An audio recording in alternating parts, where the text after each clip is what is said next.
और दोस्तों स्वागत है आपका अपने यूट्यूब चैनल न्यू एग्जामपुर में। आज आपके लिए फिर देखने के लिए मिलेंगे शानदार टॉप 10 प्रश्न जो कि प्रतियोगी परीक्षा में पूछे जाने वाले प्रश्न होंगे, एसएससी के एग्जाम में, यूपी पीसीएस के एग्जाम में।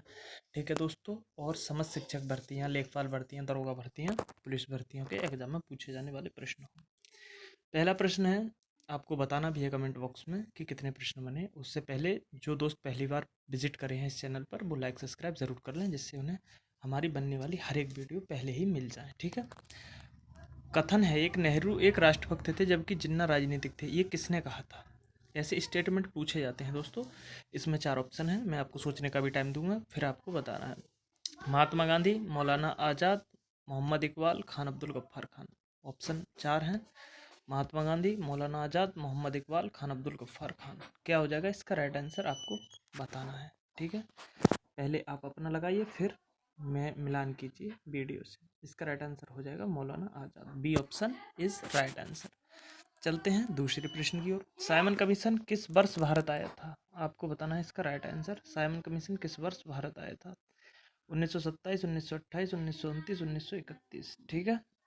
क्या हो जाएगा इसका राइट आंसर, बताइए आप लोग, फिर मैं आपको बताऊंगा, थोड़ी एक्सप्लेनेशन भी करूंगा इसके बारे में। इसका राइट आंसर हो जाएगा 1928। B option is right answer. ठीक है। 3 फरवरी 1928 को ये साइमन कमीशन भारत पहुंच गया था, जिसमें लखनऊ, लाहौर, विजयवाड़ा, पुणे सहित जहां भी पहुंचा इसका जबरदस्त विरोध किया गया दोस्तों। काले झंडे भी दिखाए जो कि विरोध के प्रदर्शक होते हैं।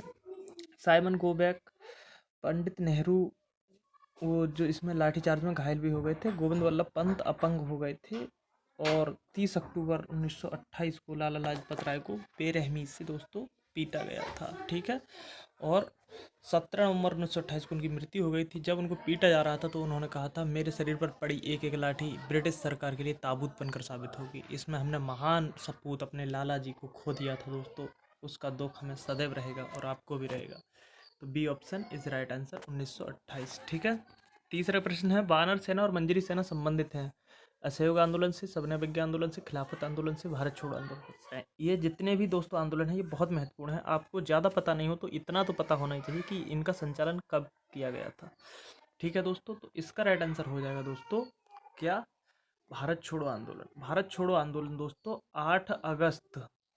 8 अगस्त को 1942 को आरंभ किया गया था। ठीक है, 8 अगस्त 1942 को।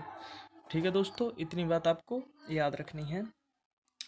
ऐसा माना जाता है कि भारतीय स्वतंत्रता का ये सबसे बड़ा और आखिरी आंदोलन था। इसमें सभी भारतीयों ने बढ़ चढ़कर हिस्सा लिया था। ठीक है दोस्तों, और इसी में महात्मा गांधी जी ने नारा दिया था, करो या मरो का नारा। ठीक है। असहयोग आंदोलन की बात की जाए तो असहयोग आंदोलन शुरू हुआ था कब? 1921 में।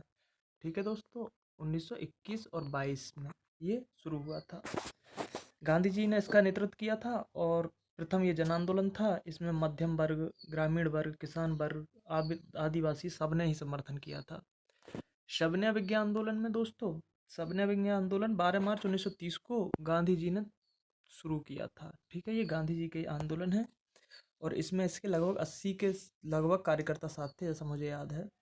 और ये साबरमती आश्रम से शुरू किया गया था, और इसमें इन्होंने पैदल यात्रा की थी, 200 मील की लगभग पैदल यात्रा चलकर की थी। इतनी बात आपको याद रखनी है। खिलाफत आंदोलन काफ़ी पूछा जाता है, एसआई में भी पूछा गया था।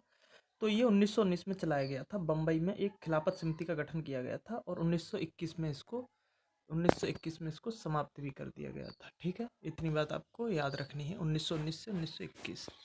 सबसे बड़ा गन्ना उत्पादक देश कौन सा है? भारत, ऑस्ट्रेलिया, ब्राज़ील, चीन। तो दोस्तों ब्राज़ील और भारत में आपको कंफ्यूज नहीं होना है। पहले बताइए आप राइट आंसर। जहाँ भी आपको अगर भारत नहीं मिले तो ब्राज़ील लगाना है, और दोनों मिले तो भारत लगाना है। अपना प्यारा भारत इसका राइट आंसर होगा। ठीक है।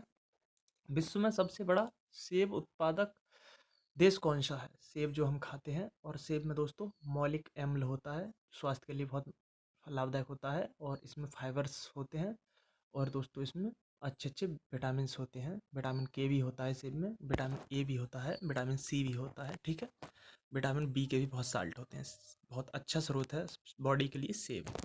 इसका राइट आंसर होगा दोस्तों चाइना। ठीक है, सी ऑप्शन चाइना। इतनी बात आपको याद रखनी है। पर्ल हावर किस देश का नौसैनिक अड्डा है? आप देखते समझ गए होंगे। जापान, चीन, यूएसए, ऑस्ट्रेलिया। इसका राइट आंसर होगा USA, United state of America इसका राइट आंसर है पर्ल हार्बर। इतनी बात आपको याद रखनी है। मन्नार की खाड़ी भारत को किससे अलग करती है? ये प्रश्न कई बार कॉम्पिटिटिव एग्जाम में पूछा गया है। ठीक है दोस्तों, मन्नार की खाड़ी कहाँ है बताइए? पाकिस्तान, श्रीलंका, बांग्लादेश, ऑस्ट्रेलिया।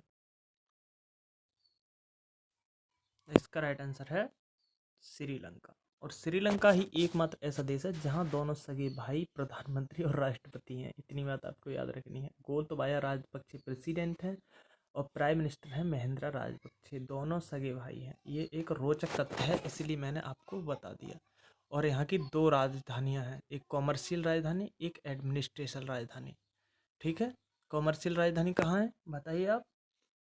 कॉमर्शियल राजधानी कहाँ है कमेंट बॉक्स में बताइए। और एडमिनिस्ट्रेशन कहाँ है ये भी बताइए। ठीक है, ये बहुत ही रोचक तथ्य है कि दोनों सगे भाई यहाँ के प्रधानमंत्री और राष्ट्रपति हैं। कौन सी नदी भ्रंश घाटी से बहती है? Amazon, Sindhu, Ryan, बोलगा। इसका राइट आंसर बताना है। भ्रंश घाटी से होकर बहती है तो इसका राइट आंसर हो जाएगा दोस्तों रायन। रायन जो है वो भ्रंश घाटी से होकर बहती है। उज्जैन का प्राचीन नाम क्या है? अवंतिका, शंतना, कालिंदी, भैरवी। दोस्तों उज्जैन है ये मध्य प्रदेश का शहर है, कालिदास की नगरी भी इसको कहा जाता है।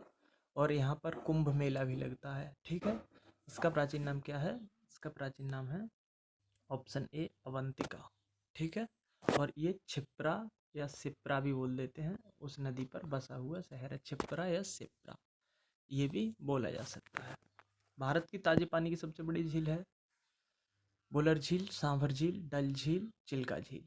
तो भारत की ताजे पानी की सबसे बड़ी झील बुलर झील है, ऑप्शन ए। ये 10 प्रश्न थे और आप कमेंट बॉक्स में बताएं हमें कि आपको ये प्रश्न कैसे लगे और अगली वीडियो आप किस टॉपिक पर चाहते हैं। और करंट अफेयर्स की क्लास त्यागी सर के द्वारा चल रही है, नरेंद्र सर के द्वारा बेहतरीन पॉलिटी के क्वेश्चन चल रहे हैं, मेरे द्वारा जीएस की क्लास चल रही है। आप हमारा सपोर्ट करिए, हम आपकी मेहनत के लिए पूरे दिन वीडियो बनाते हैं, अच्छा सा अच्छा कंटेंट लाते हैं और उसके बारे में एक्सप्लेन भी करते हैं। ठीक है दोस्तों, फालतू के क्वेश्चन पढ़ने से कोई फ़ायदा नहीं है। ऐसे प्रश्न पूछे ही जाते हैं जो कि मॉडरेट टाइप के होते हैं। आसान प्रश्न आजकल एग्जाम में नहीं आ रहे हैं। ठीक है, तो वीडियो के लास्ट में इतना ही कहना चाहूँगा कि आप अपनी तैयारी को अच्छे प्रकार से रखिए, क्योंकि मैं बार बार कह रहा हूँ 69,000 शिक्षक भर्ती में बहुत से साथी 1 या 2 नंबर से रह गए हैं। उनके लिए बहुत बड़ा दुख का पहाड़ टूट पड़ा है उन पे, क्योंकि 1 नंबर कोई बड़ी बात नहीं होती। 2 साल का बीएड करते हो, इंटर करते हो, ग्रेजुएशन करते हो, ठीक है, कहीं दूर जाकर रहते हो, फिर टेट करते हो, सीटेट करते हो, पेड कोर्स लेते हो,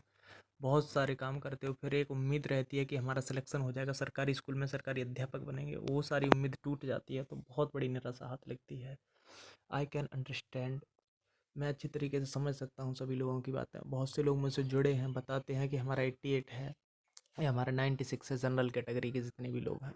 तो उनसे मेरी एक विनम्र अपील है कि पढ़ाई से अच्छा कोई साधन नहीं है, क्योंकि हमारे पास इतना पैसा नहीं है कि हम कॉलेज खरीद सकें और ये अनलीगल काम करना वैसे ठीक नहीं है। क्योंकि शिक्षक बनना है तो जानकारी कलेक्ट करना ही होगा। ठीक है, मास्टर जो होता है, मास्टर शब्द में ही सब कुछ आना चाहिए। एक ऐसा वर्ड है, कहते नहीं है वो तो मास्टर है, मास्टर का मतलब उस पर सब कुछ आता है। आप पे सब कुछ आता है तभी आप मास्टर बन पाएंगे, शिक्षक बन पाएंगे। तो मैं शिक्षक भर्तियों के लिए कह रहा हूँ, और यही बात सब पे लागू होती है, चाहे वो लेखपाल की बात हो, चाहे 2 स्टार का जो सपना देख रहा है मेरे भाई दरोगा की बात हो, चाहे कोई भी भर्ती हो, राज्य की, हरियाणा राज्य सरकार की हो, बिहार की हो, उत्तर प्रदेश की हो, जितनी भी समस्त भर्तियां, भाई मेहनत तो करनी पड़ेगी हमें भी और आपको भी। ठीक है, मिलते हैं नेक्स्ट वीडियो में, तब तक के लिए जय हिंद, वंदे मातरम।